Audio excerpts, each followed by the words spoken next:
दाबी रही आम दीर्घ वर्ष ये राज्य सरकार अधीन काम करी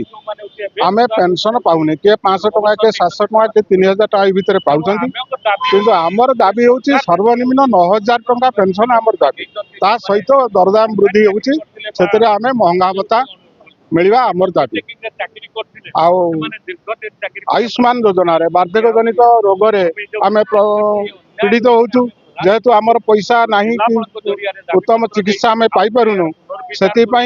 आमर आयुष्मान भारत योजना रे हमको सामिल करा जाओ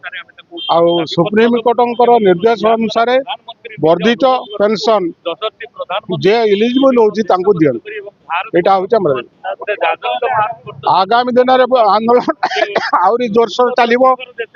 आगामी डिसेम्बर 18 तारिख में आमर जंतर मंतर तारे दिल्ली जंतर मंतर तारे धारणा प्रोग्राम अच्छी दिल्ली पूरा राजधानी दिल्ली राजधानी उड़ीसा राजधानी पर्यंत पूरा पुलिस जी सहर अच्छी से सब आंदोलन जोरसोर चलो पर्यंत आमर दाबी पूरण न आम दाबी नहीं आज्ञा आमर सर्वनिम्न पेंशन 9000 आम डिमांड अच्छी 9000 टका तो लागू करना साधारणतः आमर पेंशन ईपीएफ पेंशन आमर लोक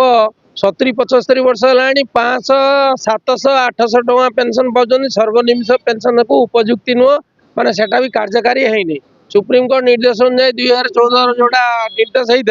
होता चालू करा लागू करा जाए नहीं तेणु आमर सर्वनिम्न पेंशन 9000 वर्धित पेंशन आम डिमांड करूँ ये विषय बहुत थर आम डिमांड दे आसलुँ आज कलेक्टर को आम दाबीपत्र दौचु डिसेम्बर आमर 18 तारिख आमर जंतर मंतर पड़िया दिल्ली शुभमस अच्छी ऑल इंडिया जदि यह बेसीस भी कौन पदक्षेप न नि आमर प्रधानमंत्री आमर विज्ञापन लड़े हम तापर आगामी लड़े जहाँ हम प्रधानमंत्री जो बुझा आम आगु समस्त सावधान करदे आम कथा बुझु लोक जीवा आसवा टाइम 70-80 वर्ष टका 800 600 500 पेंशन पाऊ यह आमर डिमांड।